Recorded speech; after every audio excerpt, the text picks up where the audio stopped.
you. Okay, good afternoon once again, ladies and gentlemen. It gives me great honor to have you join us this special occasion of my HR Storybook Live Series for the month of June to acknowledge and to commemorate the honoring of fatherhood. Our fathers, both fathers and intending fathers, it's their month. March, usually we celebrate women, then June for men. And I just thought it would be really nice to acknowledge them this month. On that note, ahead of Father's Day next Sunday, please go into the chat room and just say a nice word to all the men in the house ahead of Father's Day to wish them happy Father's Day ahead. Just something very nice, just to appreciate them. We acknowledge the masculinity that they bring to our world. Imagine a world without men. It would be so boring. So please go into the chat box and just do something nice. Just type something nice to appreciate them ahead of Father's Day coming up next Sunday. Okay, I'm not seeing any chats yet. Oh, great. Okay, no chat yet. Please just go into the chat box and say something nice to Happy Father's Day in advance. Thank you, Bolanle, for taking the lead on that. Thank you, thank you, thank you. All right, so whilst we do that, I'll go ahead and introduce today's session. For those of us that might be joining today for the first time, you might be wondering, what is my HR Storybook all about? It's a fun learning platform that uses the concept of storytelling and speed mentoring to impact lives, especially when it comes to career. Research has shown that storytelling is one of the most effective ways of communicating. And when we hear from people who have gone ahead of us, it makes our own journey a lot easier when we design our own career journey. So on that note, thank you once again. Please sit back and relax. I will play the intro video very quickly, and then I'll read out the profile of our special guest speaker today. I'm particularly excited to have Jade in the house. I'm sure you would know very soon why I'm really excited. He's someone that is down to earth, he's very authentic, and I'm really looking forward to glean from his wisdom. On that note, please sit back, relax, and let's learn and have fun together. Thank you. 1 second.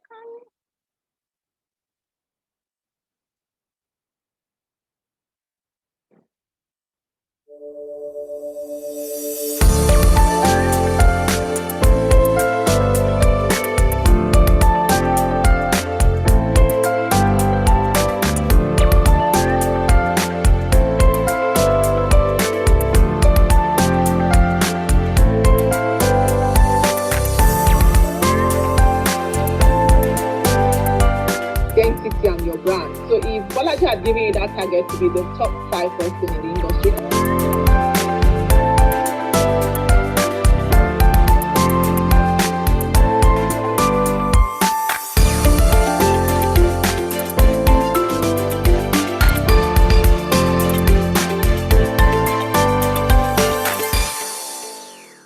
thank you and welcome back. So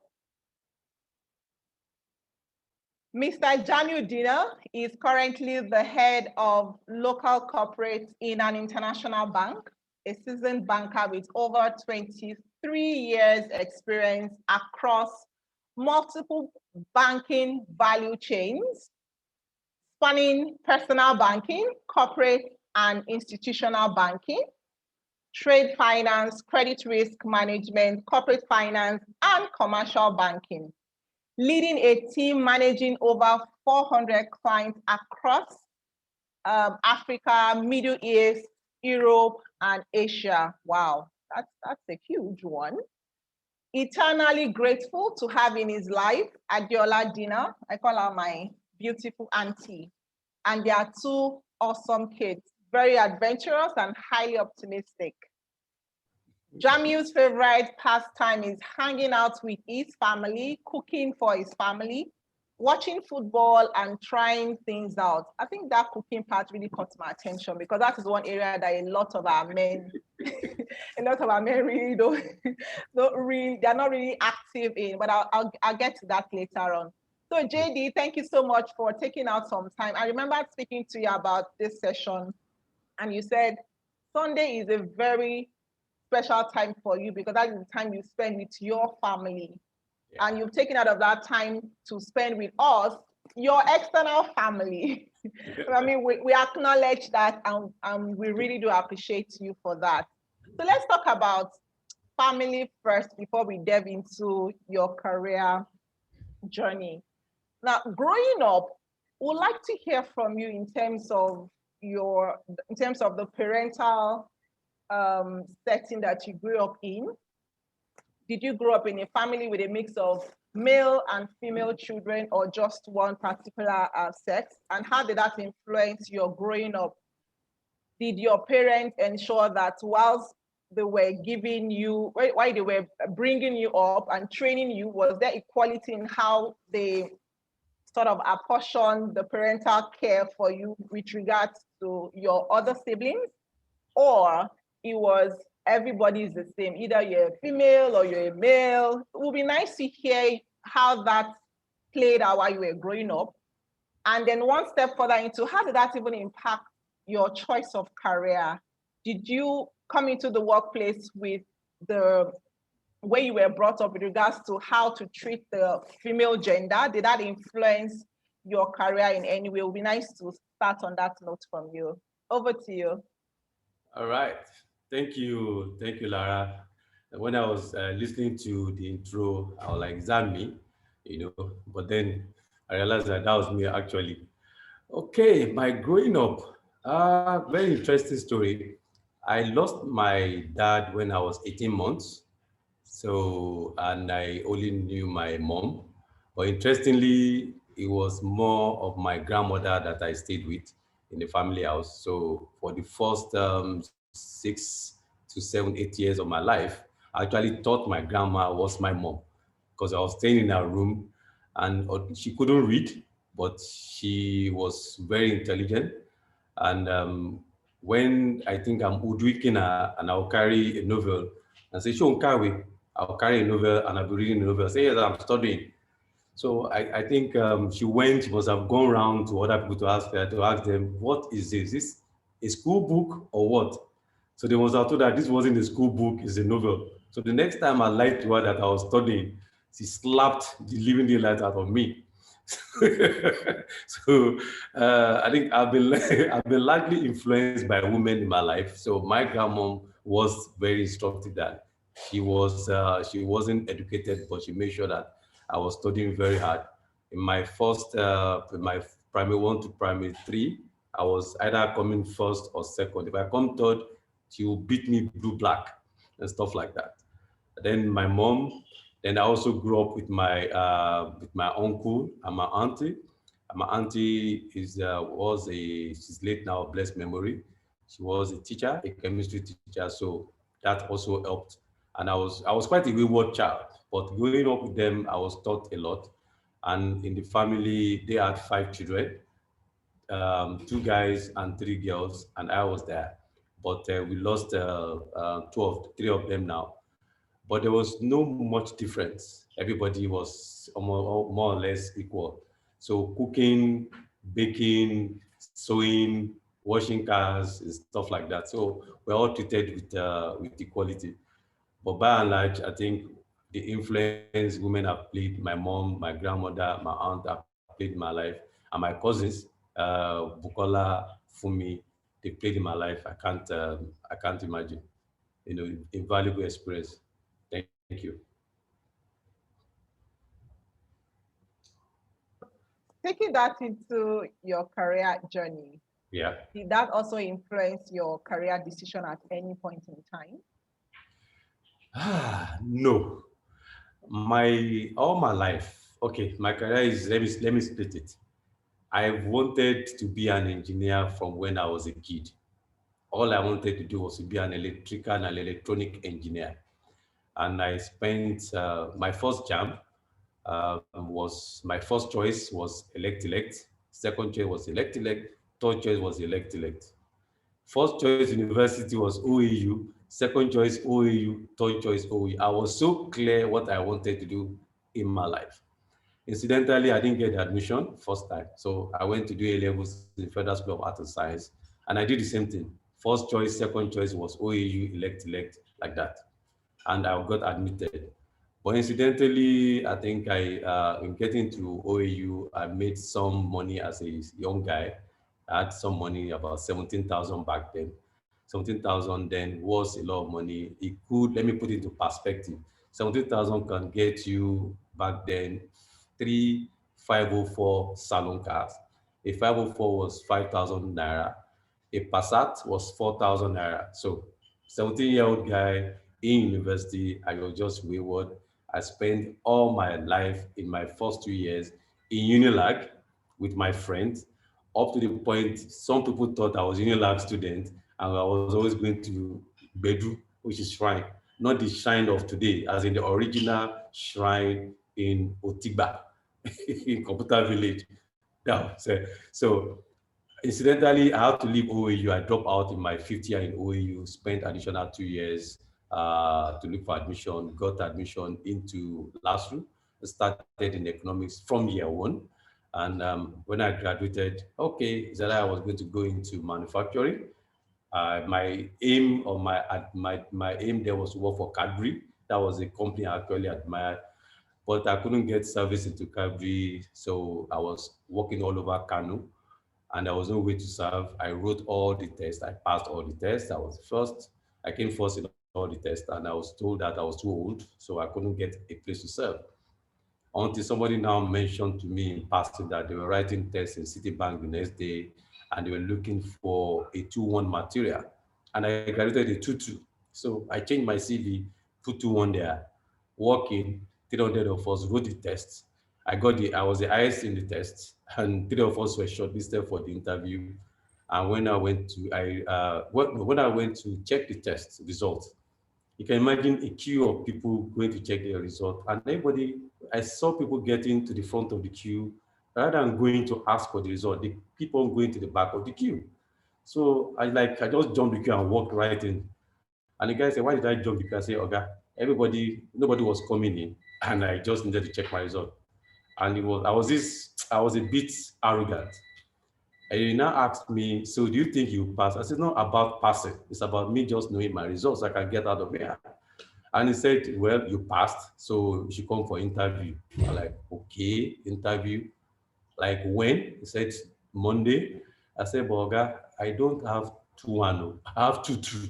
The guy said, "So why did you write the test?" I said, "Well, I believe I could pass, and I passed." So, okay. So I went for the interview and I got the job into Citibank, and it was the best paying job for a copper in the entire Kano state. To put it into context, Alangwe as a copper was 1,800. The payment or the salary from Citibank for me as a copper was 16,000 naira, which was a lot of money back then. So that's how I got into banking. And ever since I've remained a banker ever since, and I love banking. Thank you. And that was how your engineering career or dreams switched to banking. Now, so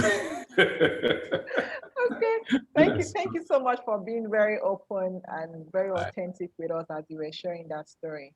right. I like to ask, so at the point where you had gotten to, I think you said 500 level in OAU and you had to drop out, did you at Yeah. any point feel like you had failed in life? And how were you able to pull yourself through to retake and start all over in another university? What worked for you at those moments? Okay. There's something that I know is very strong in me. I do not look at an issue for too long. Once an issue has happened, it has happened. What my mind kicks in into what next? And I liken it, I'll use this analogy. It's like you have a family heirloom that's been in generations for years and it's invaluable. Something like maybe a crystal. And your baby breaks it. And you now start screaming, "Why did you break the crystal? This and that and that." It's in family for centuries. Before you know it, the baby will react, will be scared, step on the glass, have a cut, you now move from a family heirloom that's been destroyed to an injured baby. And if you're not careful, you yourself, you get to step on it, you now have an injury. So rather than scream about the broken heirloom, pick up the baby, secure the baby. Are you okay? Are you all right? Clear the room, sweep the heirloom away, then now look at what happened, what next was the solution. So that has always been what has happened to me. So immediately I realized that I was going to come out, I was going to, in my fifth year, I was going to have 2 extra years. And those 2 extra years, if I study very well and get straight A's, I will end up with a third class. And for me, a third class for an engineer is useless.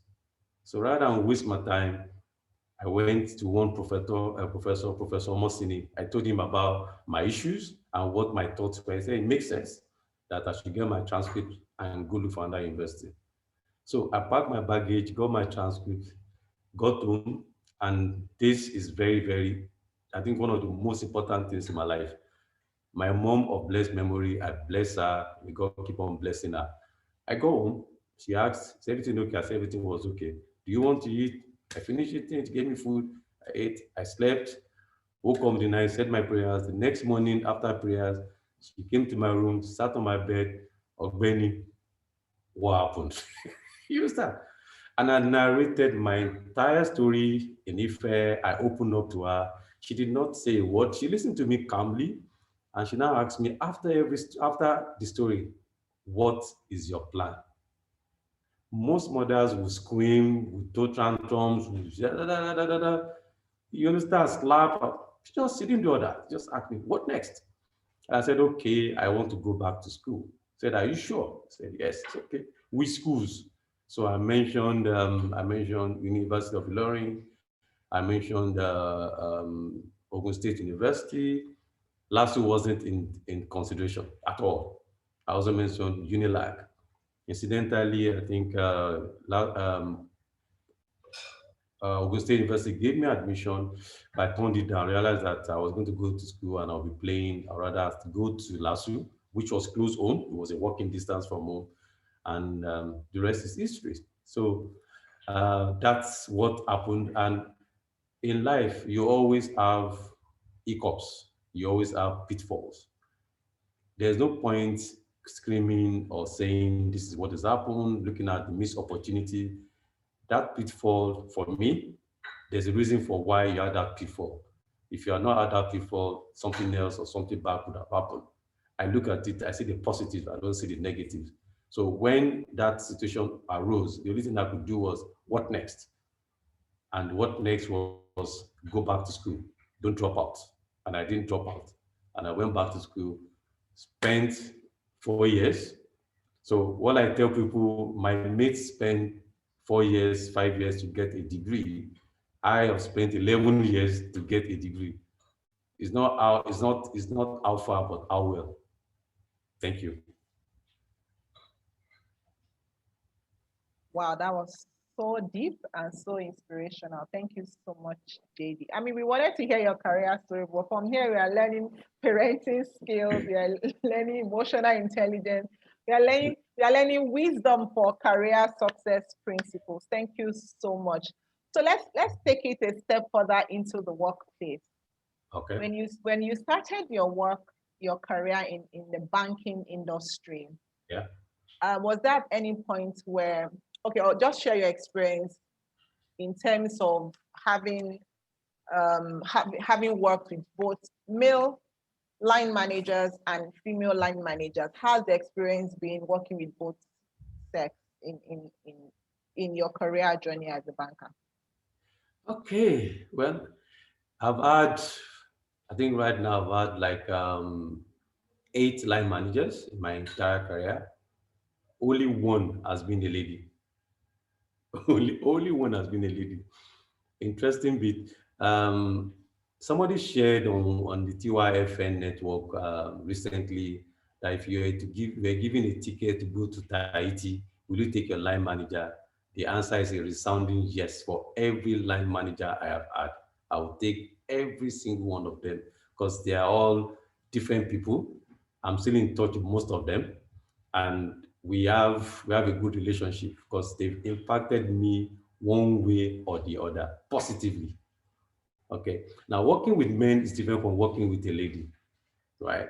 My line managers, it's best to understand that you cannot change your line manager, but you can change yourself. That is very, very important. Your happiness, your career is in your hand. It's not in your line manager's hands. You determine what you want to do. When you wake up in the morning and you say, I am going to work, that is very, very important. I am going to work. It should change your mindset to say, okay, be prepared for whatever life throws at you on that journey. You have to be prepared. I've had line managers who they don't like doesn't there's one particular line manager, he doesn't like you going on, he doesn't like you going on vacation. The moment you tell him you are going on vacation, the question he's going to ask is when. If you tell him 2 months time, he says okay, no problem. But when you remind him 2 days before, you are in trouble. That's when he now starts sending you work. Even when you're on vacation, he's still sending you work. So that's who he is. Whereas another line manager, if you tell him tomorrow, oh guy, I have to leave office for the next 30 days on vacation, he won't complain. He will ask you what happened, this and that and that and that and that. The first time I did it, he asked me, and that has been with me ever since. He said, when he didn't complain, I asked him, why are you not disagreeing? He said, Jamiu, God forbid, if you drop dead, am I going to ask you to wake up to continue the work? If you resign, am I going to beg you to stop from resigning? So as a line manager, I must have that flexibility to take advantage, not to take advantage, to be able to cover any gap that may arise if you leave this bank today, which is very, very important. And that has been with me. So if you're reporting to me and you want to go on vacation or you have a personal issue, please go. Somebody will fill the gap. Now, talking about the lady line manager, interestingly, we were both in a team reporting to our line manager. She met me in the bank. The first account she had, I gave to her, and then there was our line manager went. She was given the role as our line manager. So she's a lady. We're mates. I'm about 2 years older than her, and she's now my line manager. Yes. Initially, things were fine, then things became rough. I mean, I was telling somebody on Thursday that she and we didn't have it good for a period of time. It was like really cat and dog. But eventually, after the last 6 years, we've been chumming. Our families, our families, our husband, our children, I know them very well. She knows my family, my wife, and my kids very well. We are very, very close. And I've learned some things from her. I've told her, and I always tell her constantly, you're not just a boss, you're a mother. You are a mother. So the things that a man will overlook, the soft side, she sees the soft side, and she allows you, and she empowered me to the point where, in fact, none of my bosses has empowered me. She empowered me. Jamiu, I believe in you. Do it. Run it. You can run this business in my absence. And she empowered me. So all of them are different, but I think she's in a class of her own. She's totally different. And I appreciate all she's done for me. Thank you. Wow, thank you so much. I mean, I was also going to take that to the peer level to ask, so how have you been able to compete with female colleagues in the workplace? But for hearing from this response that you gave, the fact that you were initially peers and then she got promoted ahead of you, you were even older than her, you had to end up reporting to her. Yeah. Even though the relationship wasn't smooth at first, but later on it worked out. I would like to ask, so what changed in that relationship? Did you get to a point where you had to talk to her to ask her, okay, lady, we have to make this work, or things just got into line? I would like to know what changed. Did anyone make any effort? Maybe you made the effort as the subordinate, or she made the effort as the line manager. I'd like to know what changed. I changed. You changed. Awesome. How did you make that change? Okay, it's knowing who she was. Okay, understanding that she has emotional side, that's there, and understanding that if I need to work with her, I mean, I need to understand her. I need to understand where she's going, what will make her happy, what are the things that will be putting her under pressure. I shouldn't be adding to the pressure. I should be relieving her of the pressure. That was very, very, very important. That change in mindset was massive for me. And interestingly, before then, I think I was also going through a patch because for 2, 3 years, I was looking for a role change. I badly wanted to leave my old job. And she and her line manager were all doing everything possible to get me out. And I was in a bad space then. Mentally, psychologically, I was, which affected our relationship. But now going to she got a new role and she was going to be on the management team, and I was going to be the next person to her senior. And when she offered me the role, and I said, "Auntie, this is who you are. Don't think that you're the same person that you were before. You have a new role." I gave her a perspective of the new role, which I think she appreciated because she never saw it that way. And I said, "I'm coming behind you to sweep up the mess behind you." She was like, "Really?" I said, "Yes. Because there will be a lot of mess behind you, and I'm going to sweep that mess behind you." And interestingly, she didn't understand that. But when we started the work, and she was getting feedback from all over the organization that Jamiu this, Jamiu that, Jamiu this, Jamiu that. She came to realize that this guy is not who she thought he was. And I also appreciated that fact that she believed in me. Like I said, she delegated and gave me the confidence that you can do it. And I delivered because that responsibility, I mean, that delegation came with me being responsible for it to make sure that I do not mess it up. And I changed. I changed my dressing, and to make it to, I haven't changed. I lost weight. I was about 110 kilos or 109 kilos. I went on strictly no carb diet for 4 months to drop to about 96 kilos. So it was a mental and physical change Nah. to be able to There are deliver. some that are already one nylon too. Yes, thank you. One You iron. might bring out one that is already. There are now one like that is like. Apologies for that. Thank you. No apologies. No. All right. All right, thank you so much. I have Emma Akpan, your hand is up. You want to ask a question quickly? Stop making noise now. Okay. Please, can you go on mute if you're not talking? Thank you. Emma Akpan, your hand is up. Okay, I want to assume that is a mistake. Please go ahead and just type in your question, Emma Akpan, if you can hear me. Okay, thank you so much, JD, for that response. Okay, I have Lola's hand up. Okay. But before Lola, there's a question from Demi Tokpe. I'm going to be 52 years old on Tuesday. On Tuesday. On Tuesday?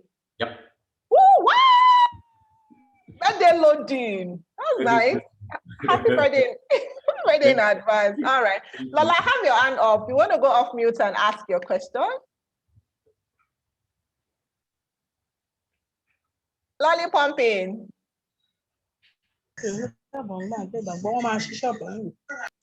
Okay. Lola, your hand is up as well. I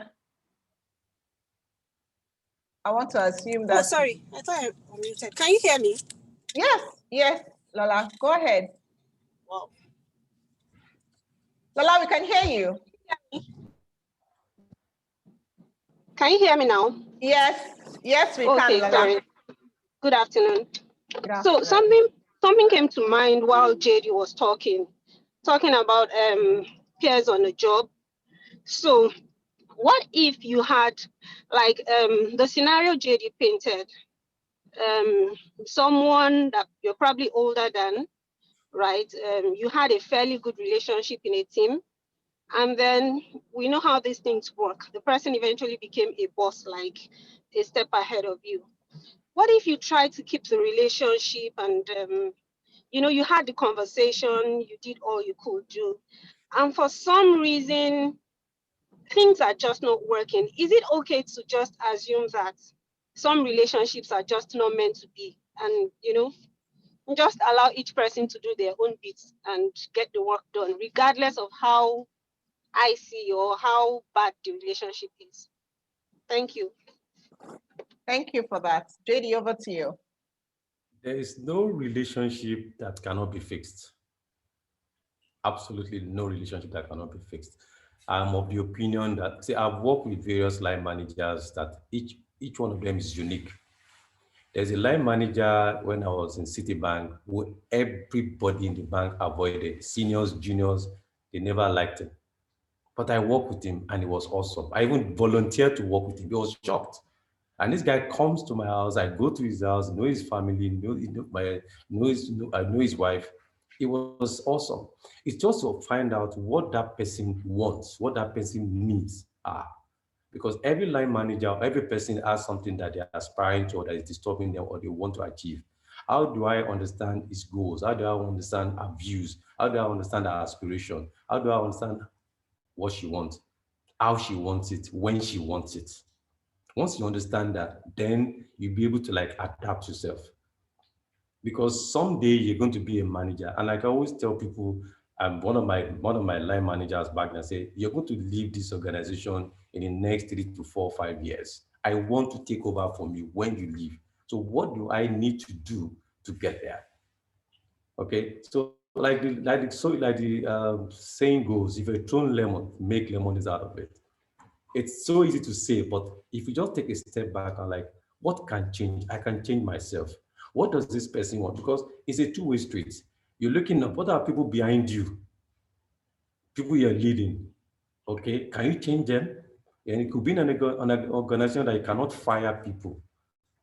What else can you do? You understand? So it's to understand what that person wants, how the person wants it, and like the saying goes also, you have to stoop to conquer. Sometimes you just might have to stomach certain things. And guess what? In stomaching that thing, you become a better person. That's my personal view. I don't believe in running from an issue. I don't believe any relationship can be a toxic relationship cannot be fixed. I believe it can be fixed. Just have to like look at it differently because the saying that I always say, or I always ask, if you look at this, if I ask you what are you seeing, what's the color of what you're seeing, you tell me you're seeing brown. If you look at it this way, it's different, but it's the same palm, it's the same hand, two different sides. It all depends on how you're looking at it. Let's flip things over to the other side to understand what the person is saying and how we can now address or present whatever you're doing to suit that person. I hope I've answered you, Omanola. Thank you. Yes, please, JD. Thank you very much. You're welcome. Yeah, thank you so much, JD. And I mean, when you were talking, I was also reflecting, but just this morning I was chatting with someone and I said, I used to have a boss in my former organization that I worked with for 9 years. It was 9 years in quotes, if you really understand what I mean. I mean, she was really tough. She was the manager that no one wants to work with.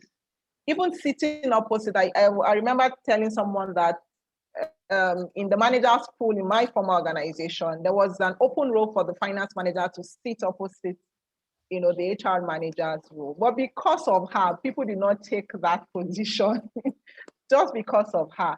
And this was someone I worked with for 9 years, though it was quite tough. But like you rightly said, I couldn't change her. All I did was just to change myself, to manage my own mental health, rather than see her shortfalls. What I did was to look at it from another perspective. I dropped my expectations of her. I was able to manage myself. I mean, I also ensured that the things that were causing friction between us, I worked on it, understood her better. She was finicky and a few other things. And I was able to manage that relationship for 9 years. That is one relationship I would look back and I would say to myself that what it taught me was I built a lot of mental resilience during that period. So on the long run, there is always a lesson in all the relationships that we encounter, either good or either bad. So you just have to be clear what you want to take out of that relationship. Thank you so much, Lola, for that question. And thank you, JD, for your response. So JD, I'll take you one step forward into your career. Was there any time in your career that there were demands from the home front and that you felt as a father, either you were not giving enough attention to the home front, or you just felt, okay, I have Auntie Didi, I call her Auntie Didi, I have her in place, she will sort herself, or you wanted to be there always? Were you able to bring that integration? I don't want to use the word balance. Are you able to bring that integration as a man, or you just sort of felt you have your wife on top of that and you had your career to face? How did that play out for you? Thank you. Many instances. I'll share a personal story. For me, family first over career, always. Family first over career. I remember when we had our kids, and there was a period in 2006, 2007, where almost every month, our kids were ill, every month. So we take them to the hospital. They'll spend average of 5 to 6, 7 days in the hospital. And because of the way I'm close to my kids, once they start clinging to me, I go to work, but their mom is always, she has never done 9 to 5, which is part of what we agreed before we got married, that she would do business, I would do 9 to 5, so that we can have time for the kids. So anytime I get back from work, I'm with the kids. So anytime they start clinging into me, that means there's something brewing. They're about to fall ill. They cling so bad. And there was that period, one would be in the hospital for 5, 6, 7 days, will be discharged. And when they're in the hospital, I stay in the hospital with them. So I come back from work, I resume in the office, in the hospital. The next day, next morning, I have my bath in the hospital, in the hospital, dress up and go to work from the hospital. People never knew what was happening. So I was balancing work and family at the same time. That I've been doing and I'll do for years. I will never, because my family is first, and I love my kids to bits, and I love my wife to bits. That's very, very important. But one thing that I know that happened, so when that period was, during that period, I also had issues in the office. So it was a dark moment for me. I had an awesome boss, very awesome boss, but my mental state was so bad, and that I felt we needed to change our environment. So I asked to be transferred to Kano when we were opening a branch in Kano, and everybody felt it was stupid. It was a career, it was a suicidal decision, so to speak, career-wise, because I was handling the second largest portfolio in my team in Ikeja. To now drop all that, to go to Kano, to start a new branch, a new business without much success, and it will never be half the portfolio of what I was holding. It was a massive risk, but I needed to do that for the sanity of myself and for the future of my family. And guess what? That's the best decision we've ever made in our life. Reason being, it gave me time to spend with my family and bond with my family. Imagine waking up early, giving the kids their bath, the two of them, their bath. We will sing to the cartoon, we watch and sing to cartoon. Little Einstein's, Mickey Mouse Clubhouse, Barney. I know the songs, I know those cartoons, I know the characters, and I will drop them to school, to have breakfast, and take them to school and pick them from school. It was awesome. The Quran verses they know today, I taught them during that period. So family first, I always put them there. And when there is a conflict, sometimes, mind you, yes, you have to, focus on work. And that's one reason why for the last 18 years, I've been with Standard Chartered Bank, because the balance is always there. The bank gives you that flexibility to support your family, always, whether you're a man or a woman. Thank you. Wow. So when you relocated to Kano, you took your family along? Yes, now. Oh, Together wow. we go, together we come back. Oh, wow. That's nice. Awesome. We are, Awesome. we are always together. Yeah, that's nice. So that means I have a bit of Hausa upbringing, Hausa background. That's you or me or they. They. Well, my wife is quarter Fulani, so it's okay. Oh, okay. I know why I asked, because I also grew up in Hausa land. Ah, awesome. Yeah. That's good. Yeah. Thank you so much for that.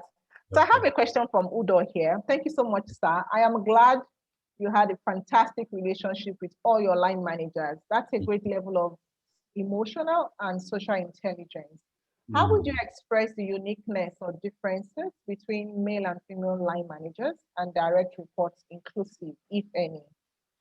I think you shared a bit of that already. Yes, Just elaborate. male line managers, we are not as we don't have the same temperament and emotional intelligence like female line managers.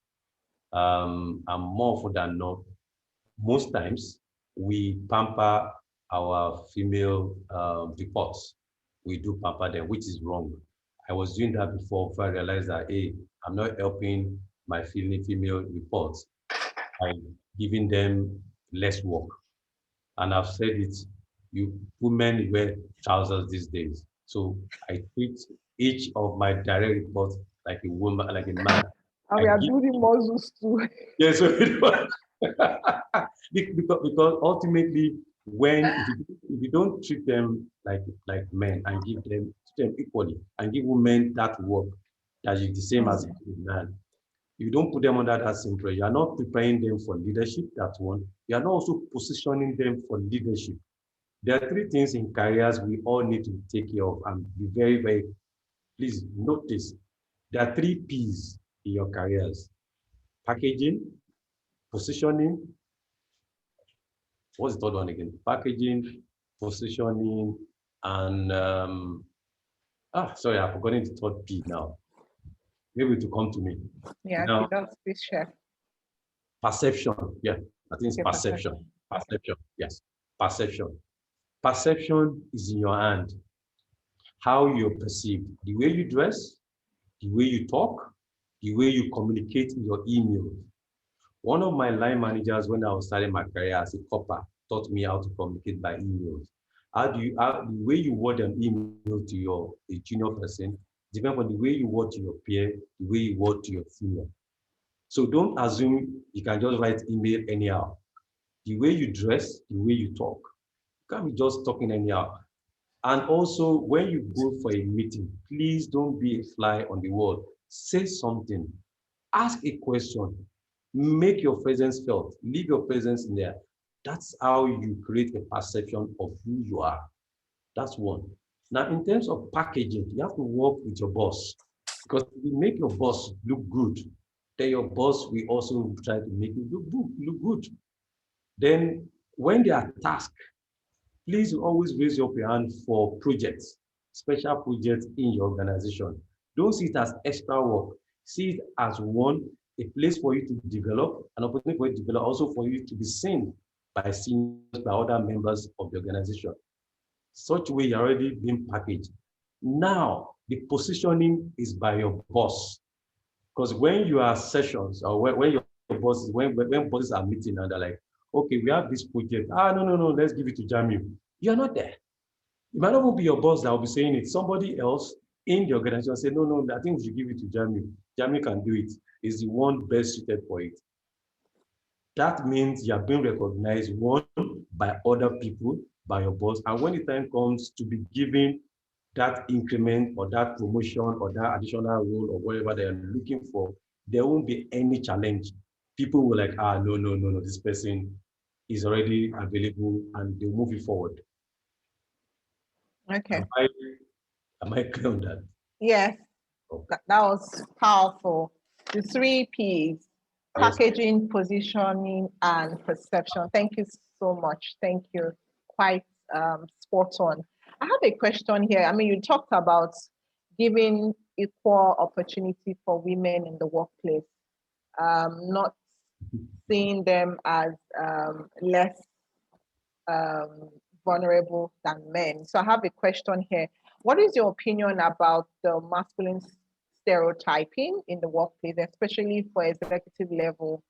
And what has been the impact for women career? I remember speaking to someone a couple of months back, and one of the things that that person did mention was the fact that women do not take on opportunities like men do. For instance, club membership.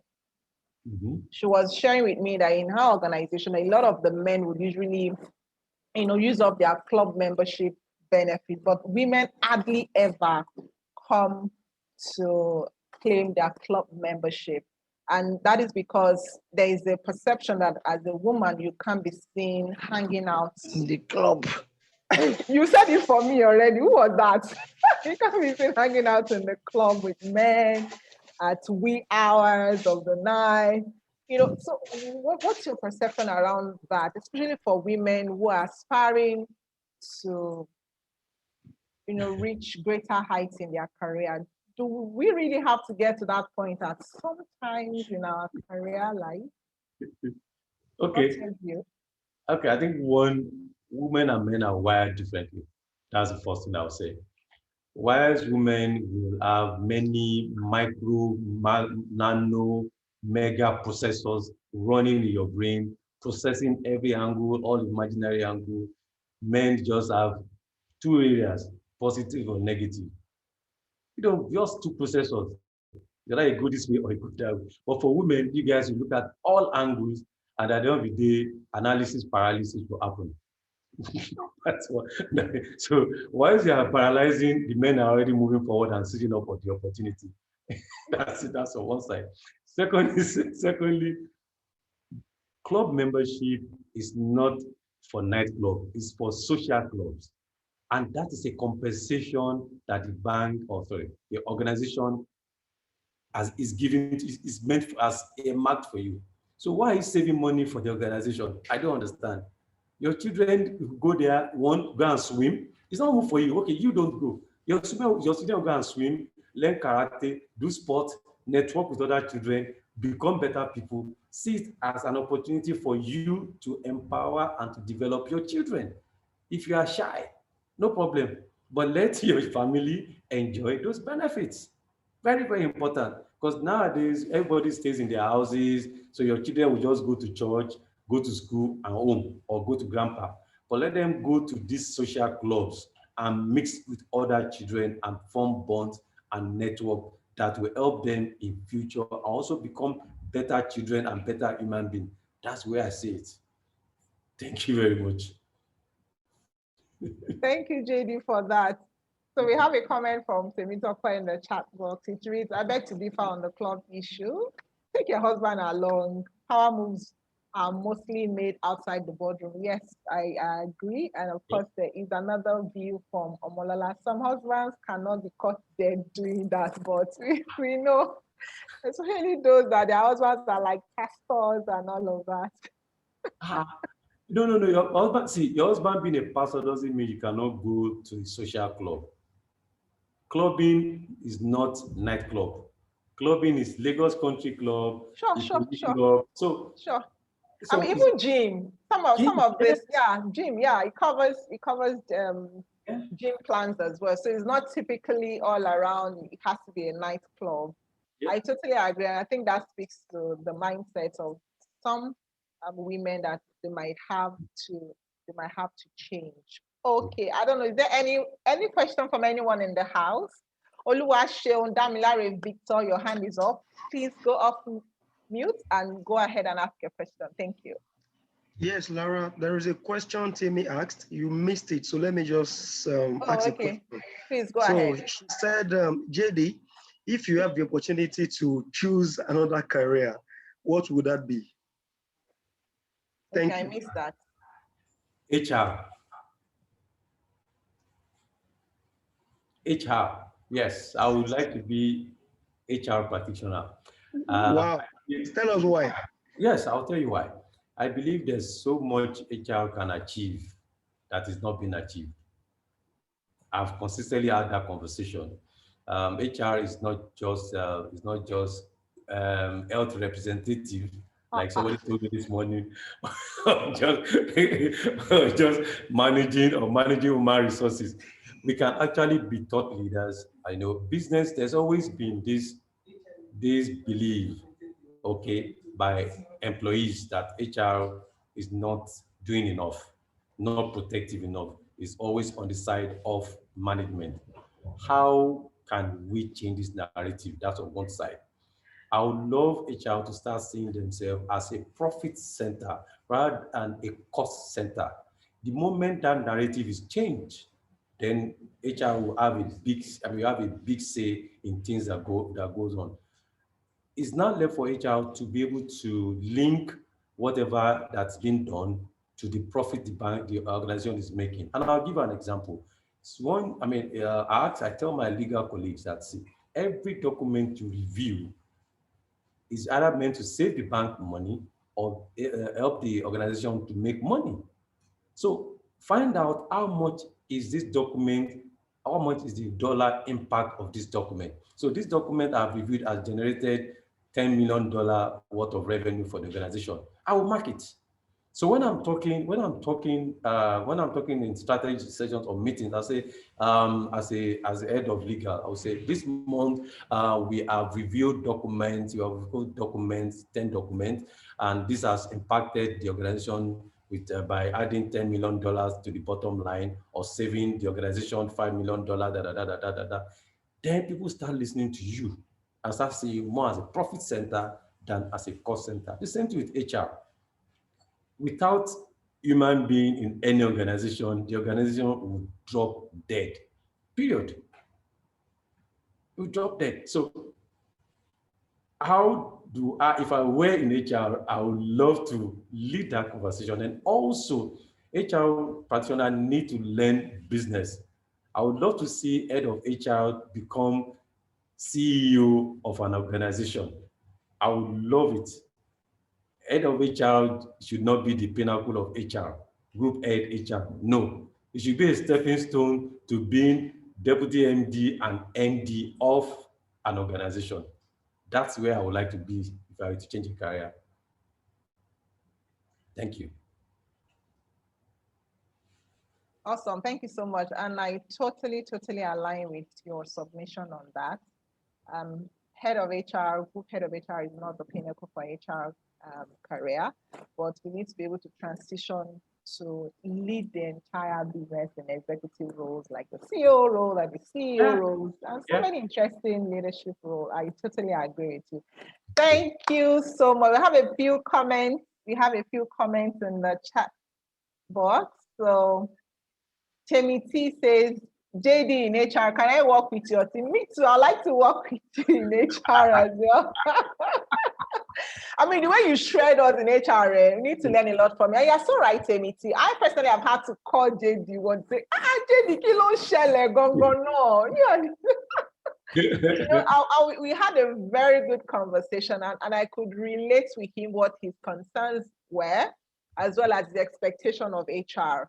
And like I did mention to him, it's not just about complaining about what HR is not, but how can we bring that transformation into HR intentionally? How can we help support HR? I was talking to someone 2 days ago, and I said, people can't give what they don't have. A lot of us in HR learned HR from the books, which majorly is around concept, practices. But now there's a whole lot more demand from HR, which means as HR professionals, we need to continue to learn, unlearn, and relearn so that we can meet the expectations of our business. Yep. Thank you so much for that. Wallace Smith says, Wallace Smart, I beg your pardon. Thank you so much. I think it's the misconception about the traditional tags of clubs and bars. Yes, Wale, that's it. There are many corporate clubs and bars that are not necessarily profane in nature. So let's go there. Sure, absolutely, I agree. Thank you. Okay, so shots fired to YF and TDA. We are waiting for the next great announcement. Temitope, yes, so that announcement will come very soon. I think the first, from strategy, he says, I think the first way HR try to reduce cost is through redundancy and taking advantage of prospective employees that can't negotiate adequately. Maybe, but that redundancy decision is not only with HR, and that's what people need to begin to understand. Decisions are not taken only by HR. It's HR in conjunction with the business. It's not just, but at the end of the day, HR bears the brunt anyway. So it's HR that they see all the time. JD, we're going to say something. Yes, I disagree with that. I think one way HR can easily save job is to say, okay, is to save costs. To say you have somebody that is not doing well on the job. Okay, move that person to somewhere else, and you see significant improvement in that person. And I'll give you a classic example. There was my former organization, there was a guy who everybody detested because he was always low, he would always get angry.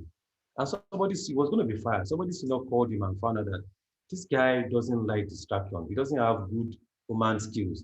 So they put him on a job that doesn't have minimal human interference. And that guy excelled. The whole organization loved this guy all of a sudden. That is one way HR can come in to say, okay, this guy is a round peg in a square hole. Can we find a square hole for him that the guy will excel in? That way, he won't be redundant. His engagement level will improve, and the organization will be happy. So it's not just about redundancy. Thank you. Thank you so much. One last question. Our time is almost up.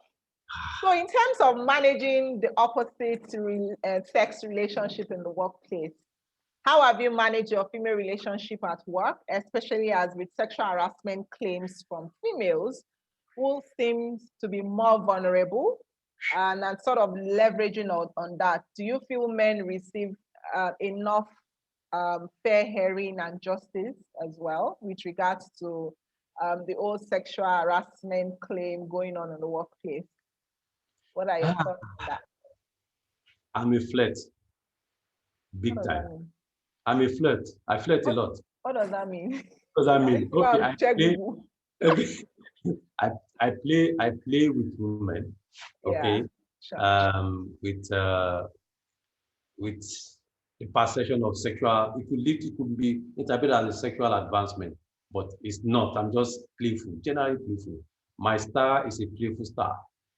My former MD, we had a send forth for her, and I was calling her my cocoa leg, my baby leg, my mama leg. That's what I call her all through.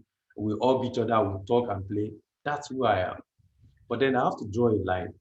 I have to also be careful, because sometimes it can be interpreted to mean sexual advancement, and some women might want to take advantage of that.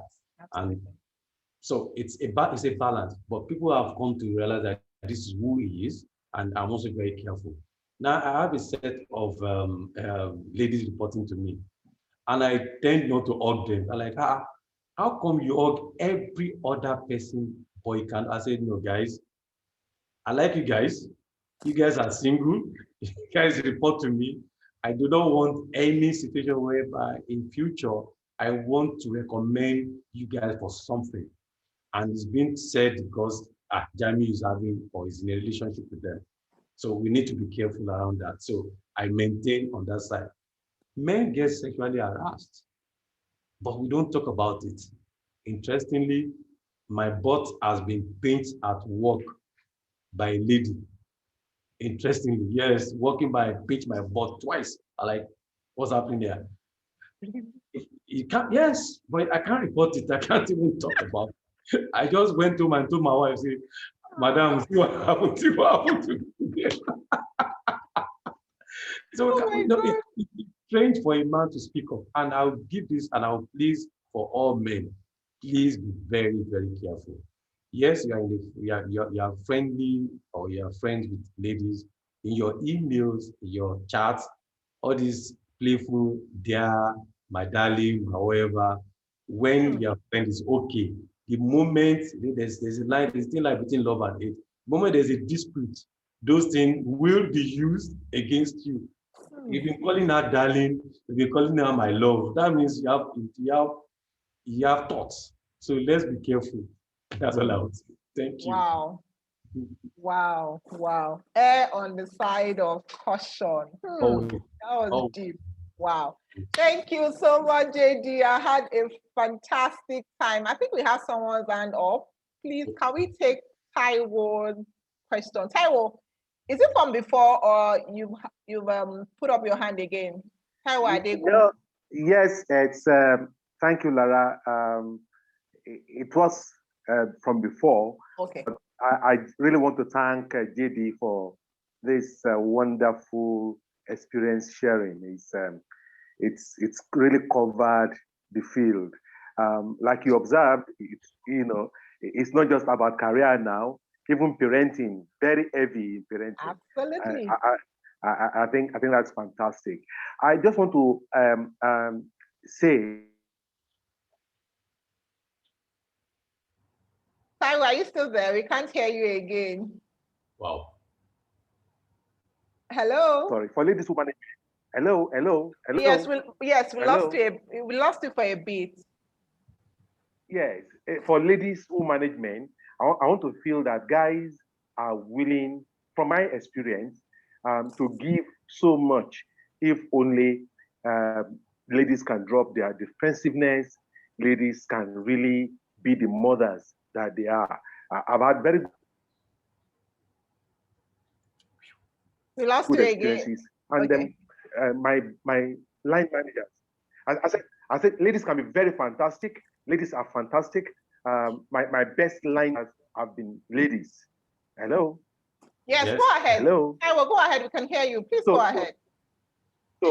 So guys just need to drop. I mean, they need to drop their guard. The men want to help them to succeed.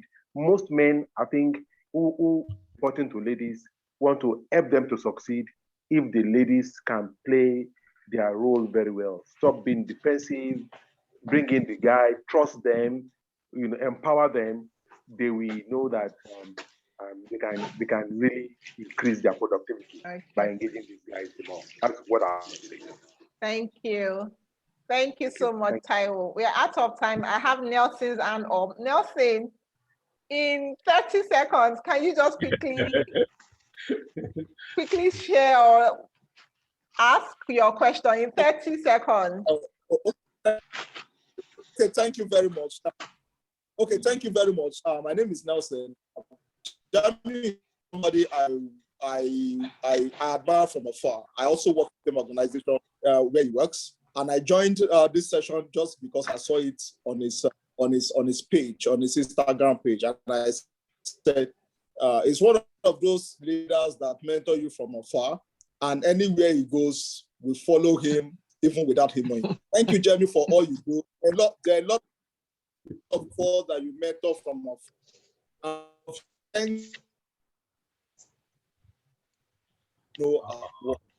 Thanks so much, Jamiu.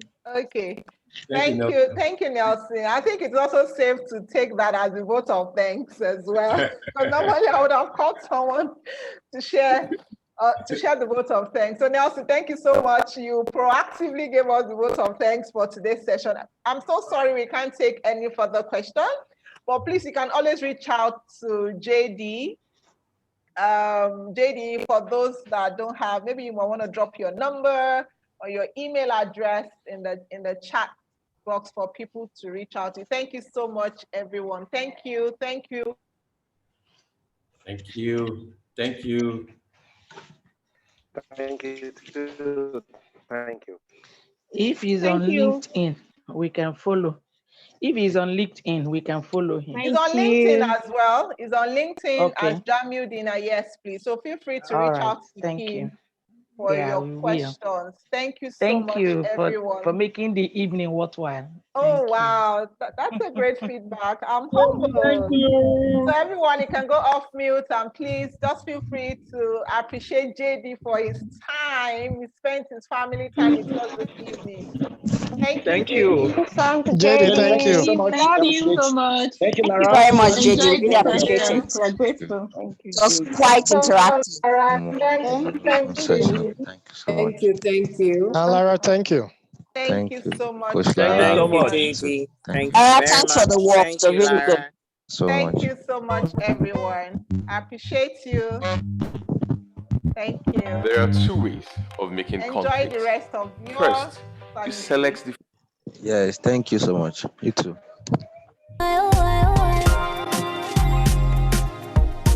Tell me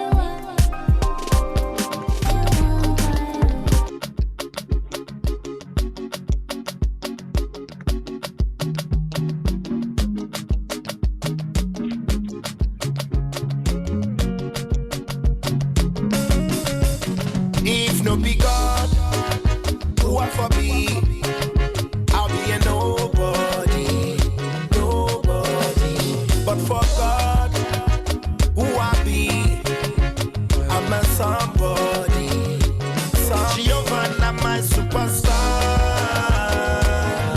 Giovanna, my superstar. Alpha and Omega, my superstar. And they said, it's the greatest superstar, my greatest superstar. Everything I know, everything I own, I got it all from you, so I give it all to you. I'm nothing on my own, I have nothing of my own, I have